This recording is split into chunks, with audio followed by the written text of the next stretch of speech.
Hey guys, so today I'm going to show you how to do this 3D lettering in Procreate. It is so simple and easy, so make sure to stick till the end to find out how to do it. But before we get started, I want to give a shout out to Chanel Rose. Thank you so much for commenting on my videos and staying active on my channel. If you want to check out her channel, make sure to check the description box. And also, if you want a shout out, make sure to check the description box too, because I changed the rule on how to get a shout out. Anyways, to start off with this drawing, I'm going to create a new layer and I'm going to use this bluish type of color, and I'm just going to use that for the background. In the end, I do end up changing it, but for now I'm going to keep it like this. Then I'm going to go over to the wrench and click add text and write whatever you want. I'm just going to be writing Miyani art because that's my channel name. Then once you've wrote out your words, you're going to choose whatever color you want, and I just decided to use this peachy type of orange color, and you can also change up the fonts like you want and make it bigger or smaller. I actually ended up using this font called Lemon Milk. It does not come with Procreate. I did download it by my own, but I just like it because it's very bold. And then I just resized that to fit my canvas in the middle. Next, I'm going to duplicate this layer, and on the bottom layer, I'm going to click Edit Text again, and I'm going to change it to this darkest reddish color. And then once you've done that, you're going to go over to the wrench and click Motion Blur, and then click Layer. And I'm blurring this to about 25 to 30%, and you can blur it out any direction, like you can go to the right or to the left or down or up. And then I'm going to move that over to wherever I want the shadow to be. I actually ended up changing it to the left, but for now it's on the right. On that same shadow layer, I'm going to click select and create a new layer above it, and then I'm going to go over to my brushes and choose soft brush from airbrushing, and the size can be between the middle to the top. I would prefer using the biggest size, and then just tap the screen a bunch of times until the color is fully opaque. Now you can just turn off that bottom red layer, and here's where I actually ended up moving the shadow to the left.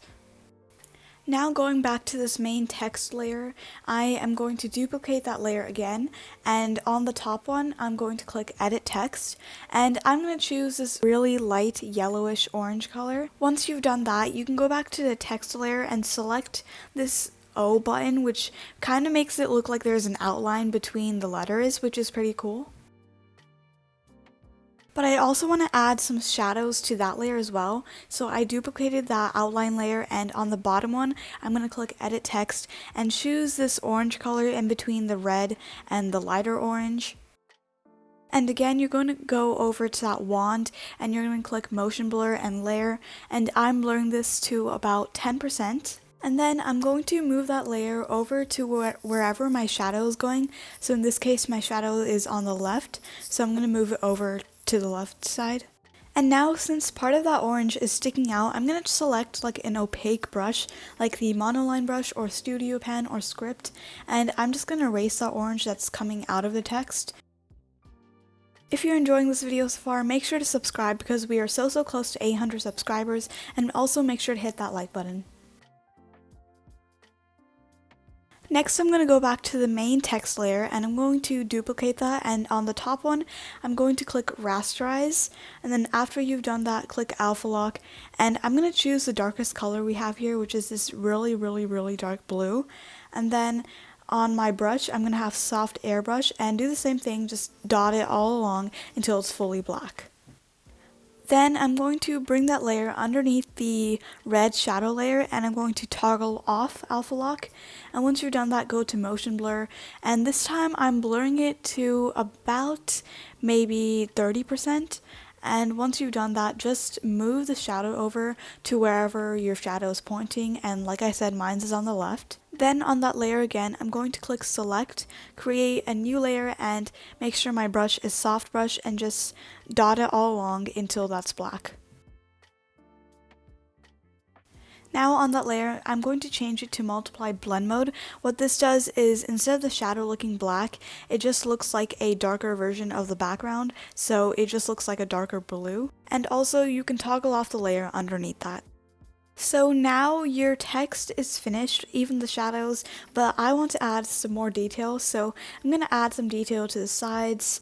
And the first thing I'm going to do is select all of those layers, including the shadow, but don't group it, just have it selected. And then you're going to go over to the mouse and click warp. And what this does is you can just now change like the size of your text. And I kind of want my text to go in like a circle, if that makes sense. So I'm taking those dots and I'm just pulling them over to wherever I want them.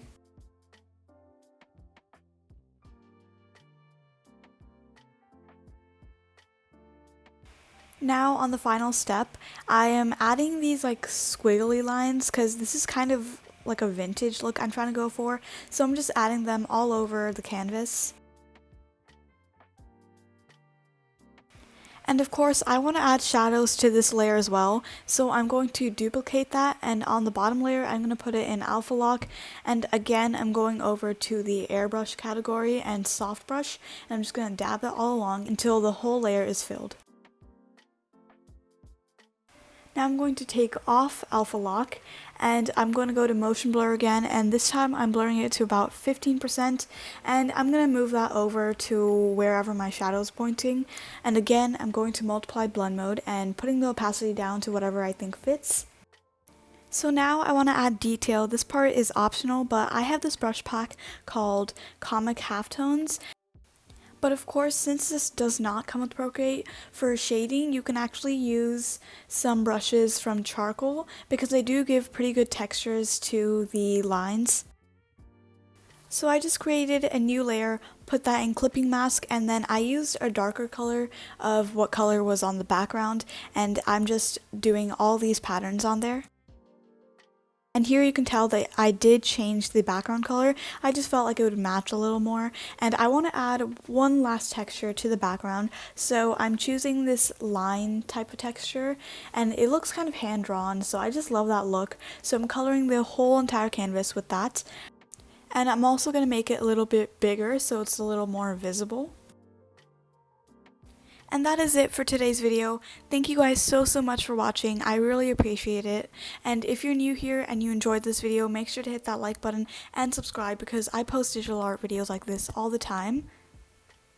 So that's all for today's video, and I will see you guys next time. Bye!